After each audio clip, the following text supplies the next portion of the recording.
What's up, guys? Rick. I'm here in San Antonio with White Rabbit with that guy, Mr. Brown, Misha, and Kirk Weinstein. I mean, Wes Hauk. Some of you may have seen him before. How's life? How's life? How's the Vita? It's pretty sweet, dude. This is what, the 4th day in Texas. Yeah, 4 or 5. You've already lost 20 pounds due to the heat.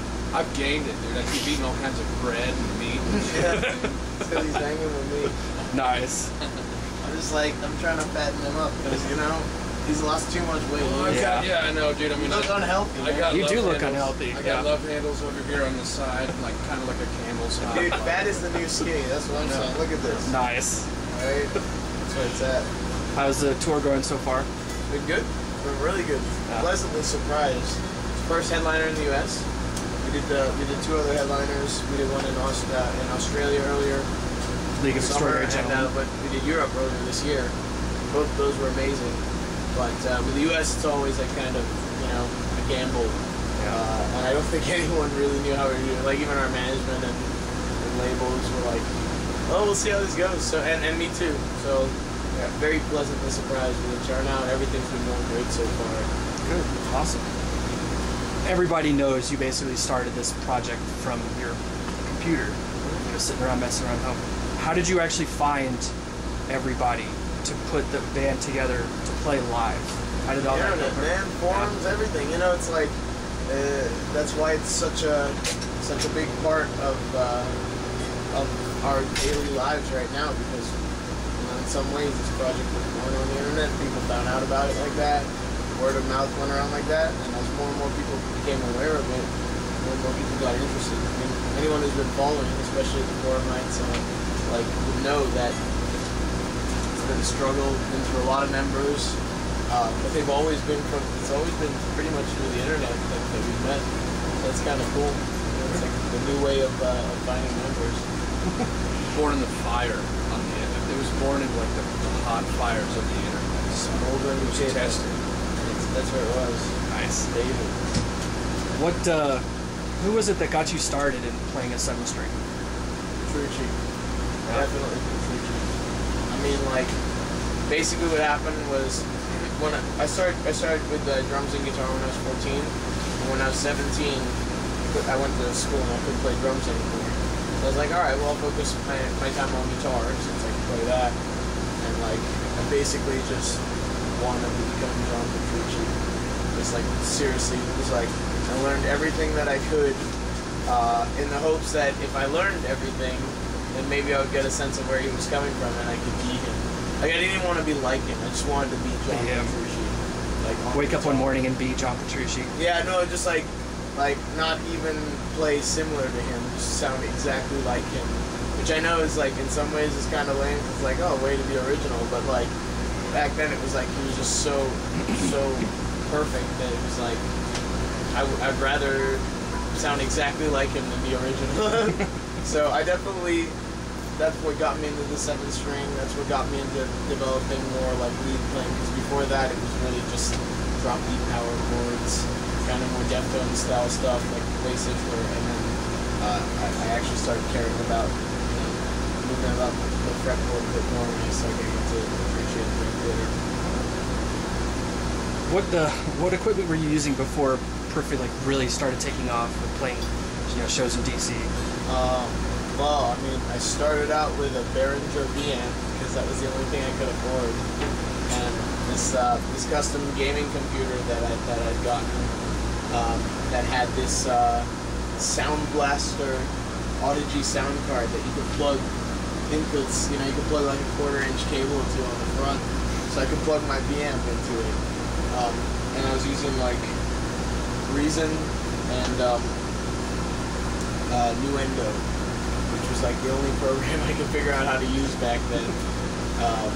Because I was doing this all based off of the limited knowledge I learned from my high school's electronic music class, and I learned how to use a 4-track tape recorder.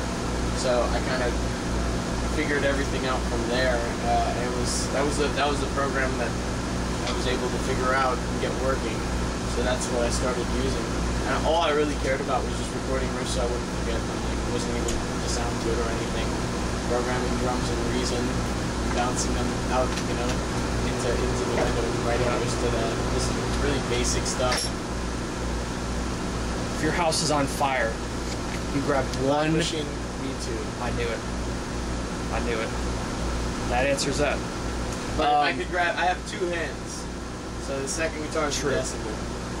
Second guitar is definitely the best. Darren says hi, by the way. Tell him I say hi back.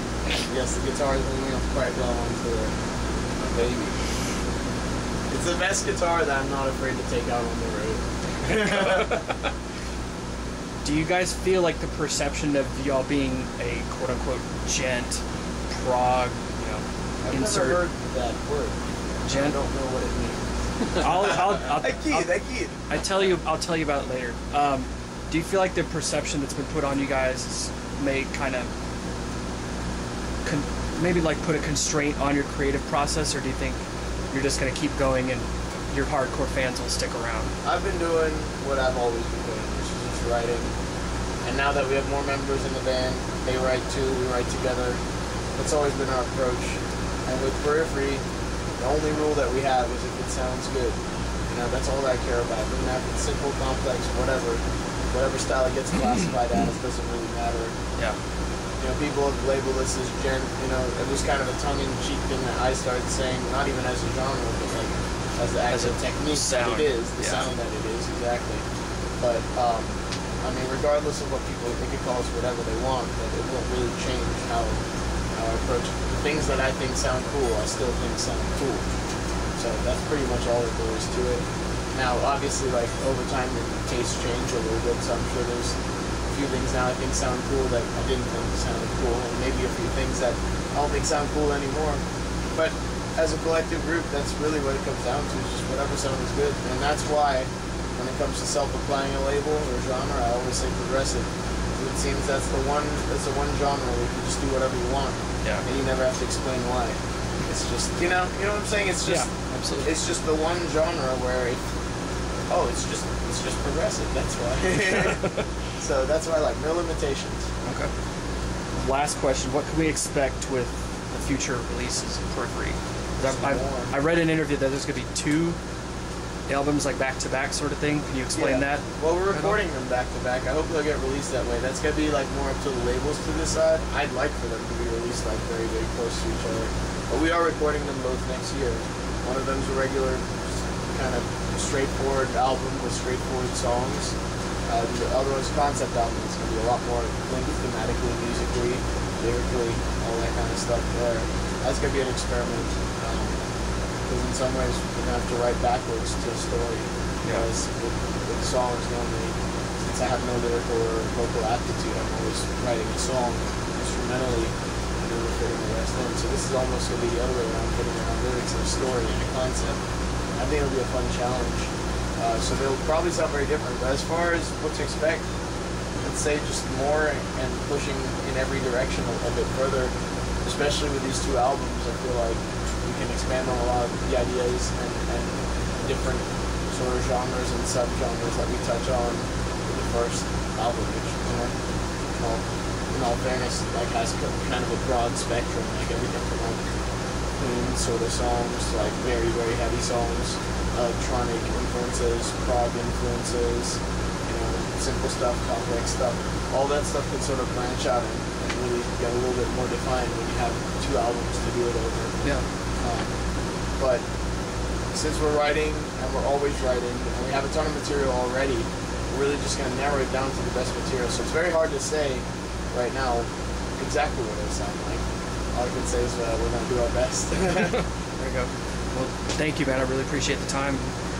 Come check these guys out on tour if you haven't already. They'll be hitting your town pretty soon. And Wes is an awesome guitarist. Kirk, you have anything to add? Yeah, there's one more date in Texas, so you guys should all come out. Everybody should come out to the Texas date, even if they're not in Texas. Especially if you're girls. Especially if you're girls who like a man that looks like this, and you're very, very attractive. Actually, we could say like moderately to very attractive, right? Yeah, right.